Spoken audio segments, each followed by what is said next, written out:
All speakers will share with me the role of Master of Ceremonies by introducing the next speaker. What will you hear in our amazing program? You will hear the following. Number one, okay, the Center for Return is 31 years old. All of the Jews touched by Center for Return, did they go on to have homes reflecting their newfound Judaism? Or was it a temporary spiritual high, abandoned months or even years later? Two, is the center expanding with even more classes? Or are we just resting on our laurels? Three, is the center currently reaching unaffiliated Jews who have a desire to learn about Judaism? And four, is the center's hallmark warmth and concern for every Jew still vital and vibrant? To hear the answer to these questions, and without further ado, I would like to introduce our first speaker, Mr. David Hoffman.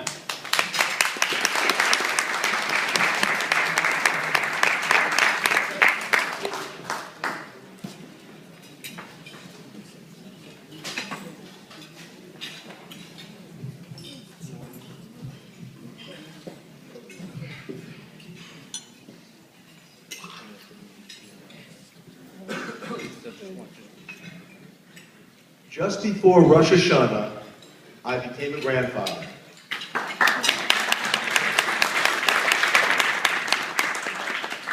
My daughter Danielle named a newborn son Shimon Gershon after her husband's grandfather. Good evening, ladies and gentlemen. My name is David Hoffman. To an audience such as this one, with mostly Torah-observant couples, what I just told you is hardly unusual, but in my case, it is quite miraculous. My baby boomer story about a Jew growing up in Brooklyn during the 60s is pretty typical. I attended PS 92, the Roy H. Mann Junior High School, and later graduated from South Shore High School. My parents were hardworking, and in 1972, we were able to buy and move to a 3-family house in the newly developed section of Brooklyn called Georgetown, where many of our neighbors were Jewish. Neither of my parents were raised in religious homes, but they were never anti-religious. This often made for interesting results. My mother never cooked pork or bacon in our home, but we would bring pork dishes into the house from the local non-kosher Chinese takeout. Our family attended services every Rosh Hashanah. We observed the big fast on Yom Kippur, had family seders and Passover, and always lit Hanukkah candles, and that was it for Judaism. After completing 3 years at Brooklyn College, I was unsure which direction my life would take. I had exhausted my intention of pursuing medicine, abandoned my far-fetched pursuit of a baseball career, and my focus shifted to my dream of becoming an actor. I needed to earn some money while studying acting, so I started to model. My agent booked me with an assignment in Milan, Italy, where I did runway and magazine work. During my second fashion stint in Italy, my younger brother Stephen, a physics major at the University of Oregon, was offered an exchange program in Israel. Stephen took off for a semester of travel and adventure. While traveling around Israel with a couple of girls, they found themselves in Jerusalem. The girls found lodging at a convent, and a rabbi at the Western Wall suggested Stephen spend the night at a yeshiva. For Stephen, that night became a month, And before we knew it, Stephen was on his way to yeshiva in B'nai Brak. We all knew he was brainwashed.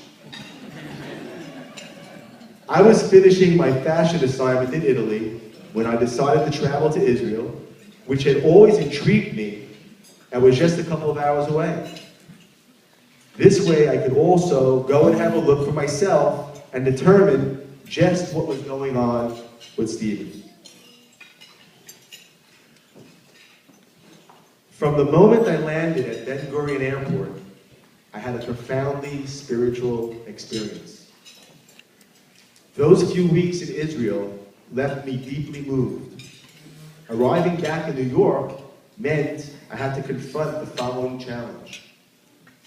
How was I to integrate Judaism in my life? Compounding my insecurity was wondering how I was going to influence the people I cared about most. My parents, my younger brother, and most of all, my girlfriend, Alice.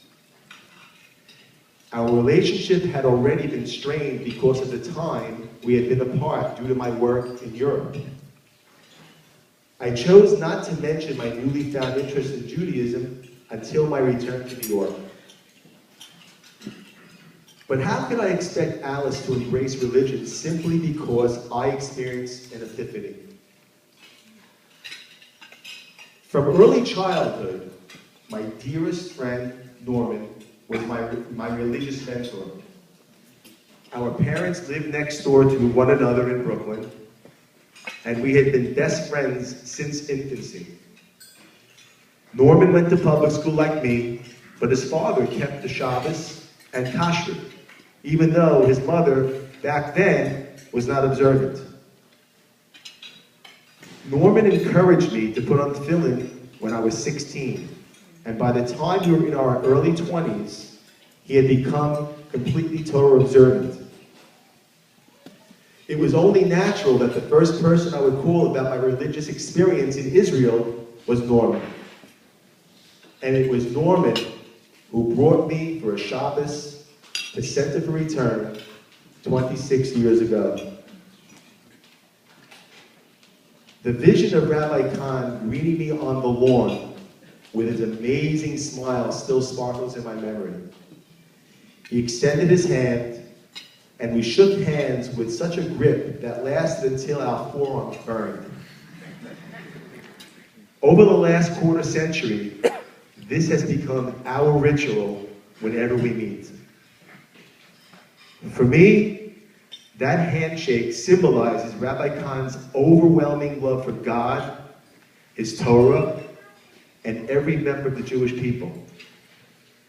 That warm clasp represents the energies Center for Return has expended helping God's lost children find their way home.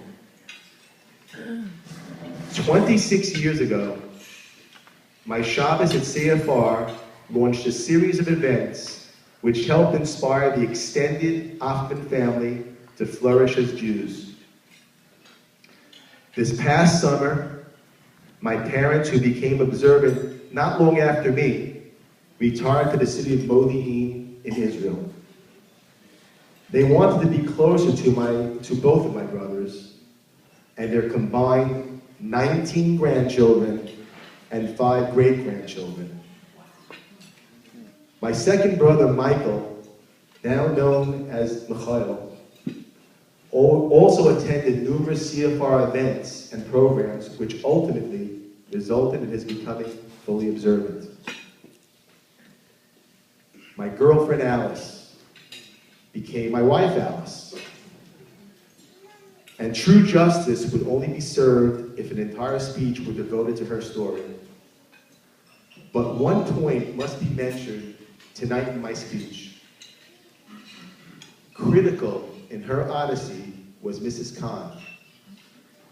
Over the years, a strong connection has developed between Alice and Mrs. Kahn, easing the path to observance. Alice always valued her honesty and non-judgmental attitude.